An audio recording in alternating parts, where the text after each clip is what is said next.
Fala, meus queridos, tudo bem com vocês? Como passaram aí esse final de semana? Um final de semana de rodada do Campeonato Brasileiro. Finalmente chegamos na 11ª rodada, uma rodada emocionante, com muitas viradas, jogos interessantes. Então fica aqui nesse vídeo até o final, que você vai ter uma análise sincera de todos os jogos, né, desses 10 jogos que formaram essa 11ª rodada do Campeonato Brasileiro. Uma rodada que já começamos também, já falo isso vira e mexe, né? Mas já começamos a ver times brigando pela parte de cima, times que vão ficar mesmo na parte de baixo. Já estamos esse um terço quase do Campeonato Brasileiro passando, a gente já começa a ter uma noção legal aí, principalmente de futebol apresentado por essas equipes. E chegando no meio da temporada, meio do ano também, isso começa a ficar mais notável, apesar dos desfalques de algumas equipes, é verdade. Então fica aqui até o final, seja muito bem-vindo se você não é inscrito. Pô, assiste o vídeo, pense em se inscrever aí, nessa força pra gente, pra mim no caso, para eu poder crescer aqui nessa concorrida plataforma que é o YouTube. Um forte abraço em você, um abraço em especial aqui para Rosilene, dentista, que mandou um abraço especial aqui na última vez que a gente se encontrou pessoalmente. Então um abraço aqui para ela, que também está sempre assistindo aqui os jogos na Rede Contodoro, sempre as análises, né, da página da Rede Contodoro. Mas obrigado por você ter ficado até aqui. Curte, comenta, compartilha. E é isso. Vamos conversar sobre a 11ª rodada, que começou no sábado com 4 joguinhos. E eu quero destacar 2 times no sábado: o Criciúma e o Vasco. 2 times que ganharam jogando bem. O Criciúma, em especial, conseguindo dominar um dos líderes do Campeonato Brasileiro, que era até então o Botafogo. E conseguiu dominar jogando muito bem, né? O Criciúma vem passando por muitos altos e baixos na temporada, principalmente no tempo mesmo normal, mas está fazendo digamos, uma decente Série A do Campeonato Brasileiro. Está jogando bem, conseguindo desempenhar o seu futebol, apesar de alguns momentos ir um pouco abaixo. Mas no jogo em especial no sábado contra o Botafogo, a equipe foi muito bem, conseguiu criar, conseguiu levar perigo. Tudo bem que depois do primeiro gol deu aquela recuada, chamou um pouco mais o Botafogo para o seu campo de defesa. O Botafogo correspondeu, conseguindo até mesmo fazer o gol de empate no comecinho do segundo tempo. Mas aí o Criciúma voltou a tomar as rédeas da partida, fazendo, inclusive, fez 2 gols que foram anulados. Um bem anulado, o outro eu tenho minhas dúvidas, mas o que importa é que o Criciúma venceu. Com essa vitória, o time consegue dar um salto muito importante na tabela, né? Vai a 12 pontos, já tem uma diferença muito significativa para os times do Z4. Então é muito legal a gente ver isso, né? O Criciúma, que veio do time da zona de abaixamento da segunda divisão, conseguindo conquistar o seu espaço na Série A do Campeonato Brasileiro. 2-1, como eu falei, Barreto e Arthur Kaique fizeram os gols do Tigrão e Lucas Alter descontou para o Botafogo. Também no sábado tivemos a vitória do Inter sobre o Grêmio por 1-0 no Grenal. O jogo aconteceu no Couto Pereira por conta, novamente, das fortes chuvas no Rio Grande do Sul. A Arena do Grêmio e o Beira-Rio estão fora de uso. Apenas o Alfredo Jaconi está podendo ter jogos realizados em Caxias do Sul, né, no Rio Grande do Sul. Então esse jogo foi disputado no Paraná. Foi um jogo bem morno, um jogo bem abaixo do que a gente esperava de um Grenal, do que a gente espera de um Grenal. Dos últimos Grenais também recentes, né, estavam vindo bons jogos. Esse, no caso, veio bem abaixo, com poucas chances criadas, e as chances que tiveram foram a favor do Inter, que foi mais perigoso e conseguiu essa vitória importante no Grenal, que recoloca a equipe na parte de cima, brigando mesmo pela zona de classificação para a Libertadores. 1-0, gol contra do Gustavo Martins. A zaga do Grêmio, inclusive, nesse lance bateu muita cabeça. E aí o Inter foi feliz em fazer o seu único gol aí desse jogo.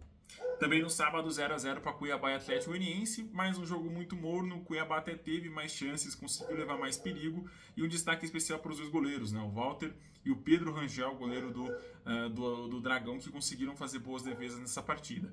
Bom placar, assim, pro Furacão, pro Dragão, né?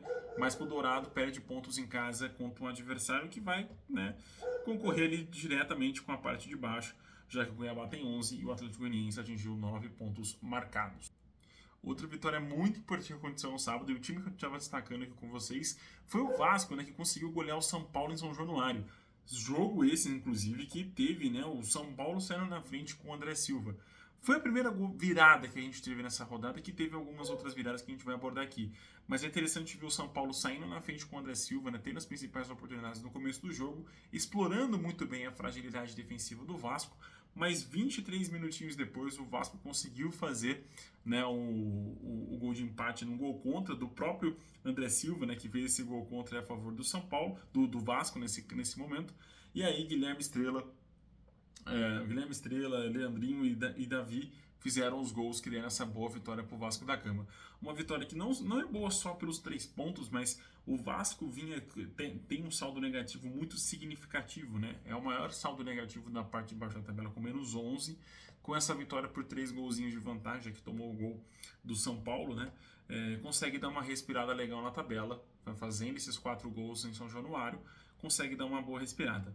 O que fica mesmo é esse São Paulo muito apático de ter feito o gol, né? O São Paulo conseguiu fazer o gol parcial da vitória e depois desse gol, desse belo gol, inclusive, do André Silva, foi muito abaixo, né? Foi mesmo numa rotatividade muito abaixo do que estava acontecendo até sair o seu gol ali parcial da vitória. O São Paulo fora de casa vem pecando bastante. Dentro de casa consegue até fazer um jogo um pouco melhor, conseguindo levar mais perigo e dominar mesmo os seus jogos. Fora, vem pecando muito e esse jogo contra o Vasco acho que escancarou isso, né? O trabalho do Zubeldia é um bom trabalho, é um bom início, é um projeto promissor, eu acho, né? Que se a gente projetando aí talvez alguns anos, né? Uns 2 anos, mas tem que ter paciência, né? A torcida do São Paulo já começou a criticar o técnico argentino, vamos ver se ele aguenta a bronca. Mas é sim um bom início de trabalho que pode, como eu falei, render bons frutos no futuro. Não sei se o São Paulo vai render bons frutos ainda nesse ano por conta dessa oscilação muito grande que a gente está vendo recentemente no São Paulo. Do jogo contra o Corinthians, do jogo contra o Cuiabá e agora o jogo contra o Vasco da Gama, o São Paulo perdeu no mínimo aí 6 pontinhos. Óbvio que se a gente for contar os 2 pontos que perdeu contra o Corinthians, são 8 pontos para times que vão brigar pela parte de baixo da tabela. Então, São Paulo pensando em projeção de Libertadores, de título, de briga por título, é um saldo negativo que a equipe vai adquirindo nesse início de campeonato. Outra virada por 4-1 foi no confronto entre Bahia e Cruzeiro, né? O Cruzeiro começou melhor, só que o Bahia foi tomando as rédeas do jogo. Mesmo com o Cruzeiro saindo na frente, o Bahia era a melhor equipe do confronto e tanto que saiu com a vitória, né? Saiu até mesmo com a goleada por 4-1. Gabriel Veron fez o primeiro gol do jogo a favor do Cruzeiro, e aí Tassiano, Estupinando 2 vezes e Biel fizeram os gols do Esquadrão de Aço. Como eu falei, um excelente jogo do Bahia que está escrevendo uma história muito linda no Campeonato Brasileiro, né? Tá se firmando aí no G4, né? O G4 já começa a adquirir uma gordurinha em relação aos times que estão fora da zona do G6.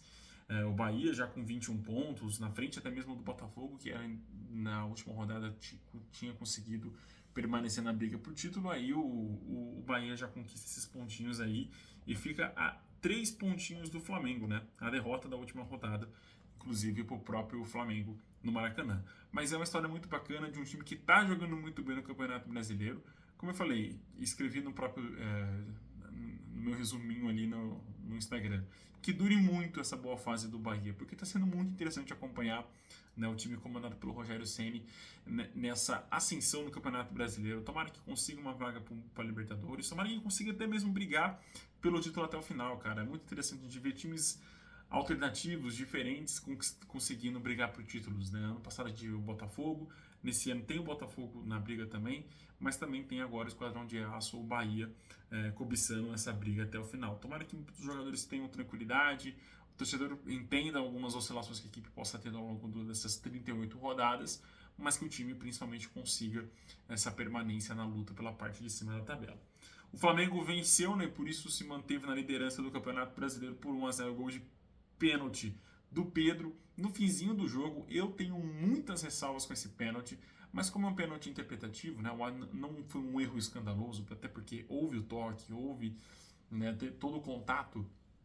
Então eu acho que, né, a decisão do VAR até foi acertada em não chamar. Mas, cara, eu tenho muitas ressalvas, né? Não há nenhum lance, não há nenhum gestual do jogador do Fluminense de falta nesse lance. E nem mesmo do Bruno Henrique, né? O Bruno Henrique até chega reclamado, não vejo motivo para isso. Mas é isso, eu acho que o pênalti foi marcado, o Fluminense não criou, não conseguiu de novo no Flamengo, no Fla-Flu, não acertar o gol, né, do Flamengo. Eu acho que isso é o mais escandaloso desse jogo. Mais um jogo que o Fluminense não consegue finalizar no gol rubro-negro. E é isso, cara. O Fluminense vai de mal a pior mesmo no Campeonato Brasileiro. É uma apatia muito grande que a gente consegue ver no Fluminense, dos jogadores, na própria comissão técnica. É um time bem abaixo do que terminou 2023. E não acho que passa apenas pela parte física ou pela parte de jogadores mais cascudos. Eu acho que passa mesmo pela parte de jogadores cansados de um trabalho que não está tendo mais resultado, né? Não consegue mais entregar aquilo que um dia já entregou em campo. Mas não acho que seja o fim do Fernando Diniz. Ao Flamengo, cara, foi um excelente jogo do Rubro Negro, como eu falei no último vídeo, né, na vitória do Flamengo contra o Bahia, que a equipe foi muito abaixo. Nesse jogo contra o Fluminense, a equipe conseguiu criar e só não saiu goleada por falta mesmo de capricho na finalização e por boas defesas do Fábio também, bolas na trave, enfim. Então acho que o Flamengo do jogo pro Bahia, por esse jogo do Fluminense, cresceu muito, mas também tem esse contraponto que a temporada do Fluminense é muito abaixo. Né? Então acho que era evidente que o Flamengo iria sobrar mesmo contra o Flu. Não foi goleado, como eu falei, por conta dessa falta de capricho mesmo dos jogadores do Flamengo na hora de finalizar. Mas foi um excelente jogo do Flamengo e mais um péssimo jogo do Fluminense do Diniz. Na Liga Arena, eu falo na Arena da Baixada, mas foi na Liga Arena, o Atlético Paranaense conseguiu um empate com o Corinthians em 1-1, na verdade o contrário, né? Na Liga Arena o Corinthians conseguiu um empate com o Atlético Paranaense em 1-1. Porque o Corinthians novamente tem um futebol muito pobre, um futebol porco mesmo, desculpe trocar de torcida do Palmeiras, mas é um futebol porco. Um futebol que só consegue chutar a bola para a área, que não tem capricho em ter um jogo criativo ali no meio de campo, esperando alguma lâmpada brilhar na cabeça do Garro, ou de outros meias, como o próprio Igor Coronado. É um time muito abaixo dos outros 19 que brigam pela permanência, ou mesmo pela parte de cima da tabela. O Corinthians é um time em outra rotatividade, assim, tá girando em outro eixo.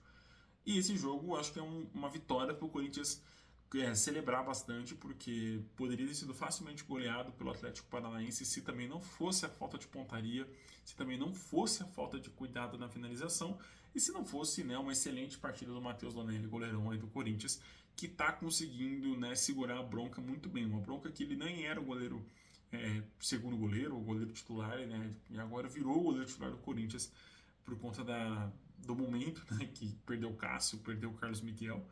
Mas é isso, cara. Eu acho que o Corinthians não tá bem, tá jogando muito mal. Mais uma rodada que não consegue sair do Z4, pontua, mas não consegue sair. E o Furacão, cara, mais um jogo que sofre gols no final, né? Aconteceu contra o Flamengo, já acho que é o quarto ou quinto jogo que isso acontece. E sai na frente no finalzinho do primeiro tempo com o Christian. E no final do segundo tempo do jogo mesmo, toma o gol de empate do Kaká numa bola, né? Numa falta cobrada pelo Garro. Esse é o Corinthians. E o torcedor corintiano vai sofrer muito nessa temporada ainda. E a projeção é que nas próximas e nas próximas e nas próximas isso continue acontecendo. Se continuarem acreditando nesse discurso pífio, que é o discurso do presidente corintiano. Na Arena MRV, 1-1 também no placar entre Atlético Mineiro e Fortaleza. O Fortaleza, né, saiu na frente com um golaço do Breno Lopes. E aí no segundo tempo, no comecinho do segundo tempo, o Paulinho conseguiu fazer o gol de empate. Cara, foi um jogo bom do Galo, né? O Atlético conseguiu criar mais do que nos outros dois jogos, dominando até mesmo o Fortaleza em alguns momentos, mas ainda dando muito espaço para o ataque adversário criar, né? Isso aconteceu contra o Palmeiras mesmo com 11 contra 11, aconteceu contra o Vitória e aconteceu de novo contra o Fortaleza. O Fortaleza teve livre criatividade pelo seu lado esquerdo de ataque, no lado direito de defesa do Atlético, e não teve marcação, tanto que o Breno Lopes teve duas chances perigosas criadas no primeiro tempo por esse lado direito da defesa do Atlético, né? Uma ele errou o cruzamento e na segunda ele conseguiu fazer o belo gol no ângulo do Everson. E no segundo tempo teve mais uma chance criada que saiu o gol, mas foi anulado, do Fortaleza. Então é um lado que o Atlético precisa tomar um pouquinho mais de cuidado, né? O Atlético inclusive anunciou, né, oficializou a contratação do Bernat, meio barra ponta que já fez história pelo Atlético em 2013 ganhando a Libertadores. 11 anos depois volta a defender as cores do Galo, já acho que com outra cabeça, com outro físico, com outro modo de jogar. Vamos ver se vai render a mesma coisa. Se render acho que, sei lá, 50% que rendeu em 2013, o torcedor do Galo vai ficar muito feliz. Mas é isso, né? Mais um jogo muito aquém do que a gente espera do Atlético, né? O Atlético fica ali no meio de tabela mesmo, na 10ª colocação, cravado no meio de tabela, 10ª colocação. E o Fortaleza pontua, sai da 13ª, vai para a 11ª, não, sai da 12ª, vai para a 11ª e consegue ali uma zona de classificação para a Sul-Americana. Vai ainda brigar por algo mais o Fortaleza e vai ainda brigar por algo mais o Atlético Mineiro ao longo da temporada, principalmente com essa chegada desse grande jogador que é o Bernat para o time do Galo. No Allianz Parque, o Palmeiras conseguiu uma excelente vitória contra o Juventude num excelente jogo. Foi um bom jogo no Allianz Parque, com chances criadas tanto do Juventude quanto do próprio Palmeiras. O Palmeiras só não goleou por conta de boas defesas do goleiro Gabriel e também de falta de capricho na finalização. E o Juventude também só não goleou, não venceu e não goleou por grande partida do Everton, né? Fez grandes defesas e intervenções e também faltou qualidade, rapidez e outras coisas ao ataque do Juventude. Destaque também que eu queria destacar no domingo, mas acabei passando reto, Bahia, Flamengo e o Palmeiras. Eu gostei muito do jogo do Verdão no Allianz Parque, né? Foi um jogo de trocação franca do começo ao fim do jogo. Flaco Lopes fez o primeiro gol do jogo, o Eric empatou a favor do Juventude, e aí Estevão e Mike fizeram os gols da vitória palestrina, que contou com a volta do Dudu, inclusive para esse jogo aí, entrando no segundo tempo. E, inclusive no terceiro gol ele estava já em campo, no gol do Mike. Mas é isso, cara. Gostei do jogo do Palmeiras. Foi um jogo muito honesto, um jogo onde a equipe jogou muito bem. Tá em uma ascensão muito bacana. E numa ascensão que antes eu não esperava. Eu não esperava que o Palmeiras fosse jogar tão bem, tão rápido assim. Eu esperava que o Palmeiras fosse demorar um pouco mais para voltar a esse ritmo pegado que a equipe tem tido nos últimos anos, né? Em alguns momentos da temporada. É verdade, não dá para manter isso ao longo da temporada inteira.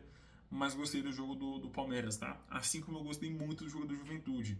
Para mim, dos times que perderam aí na tabela, nessa rodada, foi a equipe que melhor jogou, que melhor deu perigo para o time adversário, mas ficou, né, foi derrotado pelo Palmeiras no Allianz Parque. Fechando a rodada no domingão, o Bragantino venceu por 2-1 a equipe do Vitória.